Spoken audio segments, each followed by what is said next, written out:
I'm here to talk on behalf of the boy child. A lot has been happening. And since last year, as boy child, as men, we had decided to do better. As boy child, tunaumia. Every time we start to do better, something must come through. Sisi tumejitolea. Tumejitolea. As men, as boy child. And it's as if the devil is fighting the boy child. Where? Before I even begin this conversation, I want to make something very clear. Everything I'm about to discuss is based on rumors circulating online. Nothing has been confirmed by the people involved. These are unverified claims, social media observations, and public speculation. So please, as you listen to this, understand that this is purely my personal opinion and reflection on what's trending. Now, if you've been online recently, especially in Kenyan entertainment spaces, you've probably seen the whispers about Njugush and Celestine Dinda, popularly known as Wakavinye, the power couple, the campus sweethearts, the brand that many of us admired for years, the couple that seemed to embody partnership, friendship, humor, and growth. Suddenly, the internet is asking one big question: is there trouble in paradise? From what I've seen, the speculation allegedly began after blogger Edgar Obare invited followers to send anonymous tea about celebrities.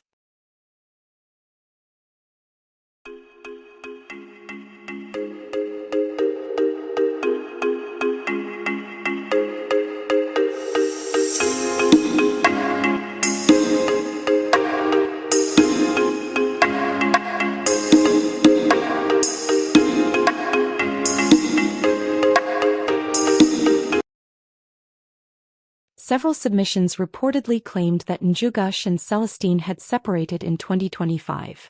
The allegations didn't stop there. Some anonymous sources even suggested that the separation was due to repeated infidelity, with accusations pointing toward Celestine allegedly cheating. Now let me pause there. Infidelity is a serious accusation. It's not something small. And when it's thrown into the public domain without proof, it can be extremely damaging. That's why I'm very cautious about repeating or believing such claims. Anonymous tips are not evidence. They are stories, sometimes true, sometimes exaggerated, and sometimes completely fabricated. But here's why the rumors gained traction. Social media detectives noticed that Celestine appeared in her January 1st video without her wedding ring. That detail alone sent people into overdrive. Comments flooded her page. Some were playful, "Wapi Pete." Others were more direct, asking her to address the nation. Some fans even expressed heartbreak, saying they didn't want to see Baba Tugi hurt. And I understand why people reacted so strongly. For years, Njugush and Celestine have presented a united front. They met in campus, became friends, then lovers. They tied the knot in December 2016 in a colorful wedding attended by celebrities and close friends. Over time, they built not just a marriage but a brand. From Kenya to Australia, they toured with their show, Through Thick and Thin. They hosted a joint podcast. They raised 2 sons together. They often spoke about teamwork and supporting each other's dreams. To many of us, they symbolized stability. So when something appears off, people notice. But here's my honest question. Does removing a wedding ring automatically mean a breakup? Personally, I don't think so. People remove rings for countless reasons. Comfort, style changes, personal choice, even temporary breaks. I've seen married people go months without wearing rings and still be happily committed. So I don't think that alone proves anything. However, I also can't ignore the other observations. Fans noticed they didn't publicly celebrate their 9th wedding anniversary in December 2025. There were no grand posts, no loving captions, no throwback wedding photos like in previous years. Their joint podcast also seems to have gone quiet. They haven't been appearing together as frequently as before. When you combine all those factors, I understand why eyebrows are raised. But I also think we need to talk about something deeper: social media illusions. We've become so used to couples posting milestones that when they stop, we assume disaster. But what if they simply chose privacy this time? What if they decided to celebrate quietly? Or what if they're going through a normal phase of life that doesn't need public validation? Marriage is not a constant highlight reel. Even strong couples go through seasons. Busy seasons, reflective seasons, challenging seasons. And sometimes silence is just silence. It doesn't always mean crisis. As for the infidelity claims, I'm especially skeptical. When serious allegations surface, there's usually some kind of tangible proof. Screenshots, voice notes, leaked messages. So far what we've seen are anonymous submissions and online speculation. That's not enough for me to condemn anyone.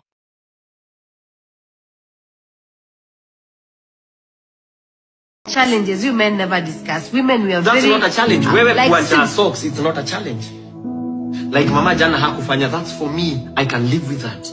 Men live with their consequences, but women will find it very hard to live with their consequences. If, for example, there's a joke that is told about a man who married a lady. This lady could not cook, could not wash, could not do anything. You get? But whenever they went home, he was asked, "Why do you love this woman?" He said, "If only you knew." That was the only answer he had. So men choose to live with their issues. If only you. Why do I feel suffocated in my own space as a man? And that's why you find people are building beautiful homes, but they spend a little time in those houses because you are suffocating them. When I come and sit down, I want to enjoy something. You want to watch another telenovela. What do? I move aside. Nakuja watoto wanataka kuona kinini. Ile nini iPad nilikuwa nayo na wewe unachukua unataka kuona mwanaume nimewachwa wapi? I'd rather go hang out with the kina Gerald. You getting my point? So we are feeling suffocating. That's why it's different from dating. I also think there's something about perfect couples that makes society almost anticipate their downfall. When a couple is constantly labeled goals, or the best in the industry, they are placed on a pedestal. And the higher the pedestal, the harder the fall. Sometimes, people subconsciously look for cracks because perfection feels unrealistic. Njugush and Celestine built their brand around partnership. They worked together. They created together. They traveled together. That visibility makes any shift more noticeable. If they stop appearing together, people immediately assume the worst. But here's another thought I keep coming back to. Do they owe us an explanation? We consume their content. We support their shows. We follow their journey.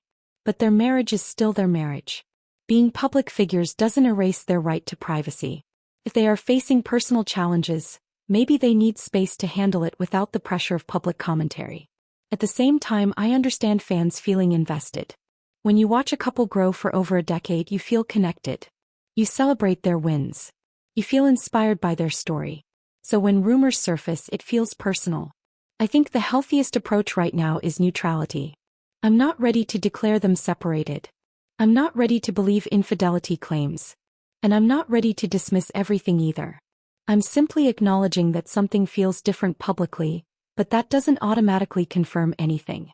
If there is trouble, I genuinely hope they navigate it with wisdom and grace, for themselves and for their children. If there isn't trouble, then this situation shows just how quickly rumors can spiral in the digital age. We live in a time where absence creates narratives. When information is missing, people fill the gap with assumptions. Social media thrives on speculation.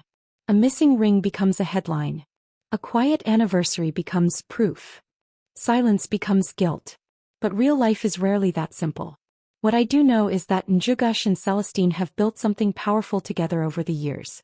Their chemistry, humor, and partnership have entertained millions.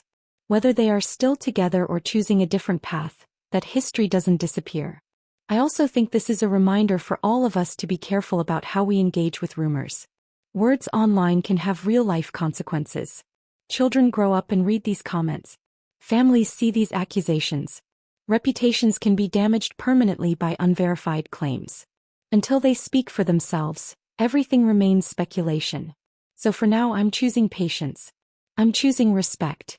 I'm choosing not to fuel narratives that may not be true. And maybe, just maybe, this is also a lesson about not idolizing public relationships too heavily. What we see online is curated. It's edited. It's intentional. It's never the full story. Whatever the truth is, I hope peace wins. I hope maturity wins. And I hope we as fans remember that behind the brand are real human beings with real emotions. Let me know your thoughts, but let's keep it respectful and responsible. Rumors are easy to spread, but they can be heavy to carry. I'll see you in the next one.